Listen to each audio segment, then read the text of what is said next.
Peyğəmbəri götürdüyündən, əlini götürdüyündən onların məntiqi buydu. Sonra hökmranlıq elə, rahat. Əlin qolun açılsın. Namazın qılır, qoy qılsın, günə 1000 rükət qılsın. Siz fikir verirsiniz, dinin heç bir hissəsi ilə onlar mübarizə aparmırdılar. Peyğəmbərlə mübarizə apardılar. Sonra Əli ilə, sonra Həsənlə, sonra Hüseynlə əleyhissalam mübarizə aparırdılar. Ancaq bunlarla. Namazla işi var idi, yox. Quranla işi vardı, yox. Ver Quran oxusun cəmaat bütün günü. Çünki imam olsa dini icra eləyəcək. Dini icra eləyəndə bu oyunu çıxarda bilməyəcək. Din icra olacaq, praktiki olaraq icraya keçəcək. Cəmaat getsin, ibadətini eləsin, bunlar da hökmranlıq eləsin. Onların planı oydu. Bu ayəyə diqqətlə qulaq assın, xahiş edirəm. Allahın kəlamıdır.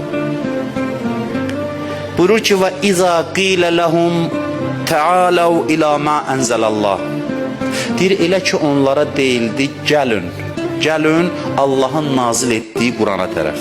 Və ilər rəsul və Peyğəmbərə tərəf. İki şeyə dəvət edir. Deyir, elə ki dedin, gəlin Qurana tərəf və gəlin Peyğəmbərə tərəf. Buna bax, qulaq asın, bax budur sözüm.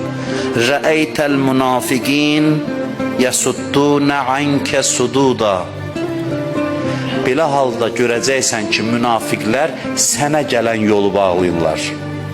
Peyğəmbərə deyir, sənə tərəf gələn yolu bağlayırlar. Quran ayəsidir. Allahın nazil etdiyinə tərəf yox, sənə tərəf gələn yolu bağlayırlar. Çünki sən olmasan, o Allahın nazil etdiyi də nə başa düşüləcək, nə ondan bir məna qalacaq, nə bir təfsir qalacaq, nə heç nə.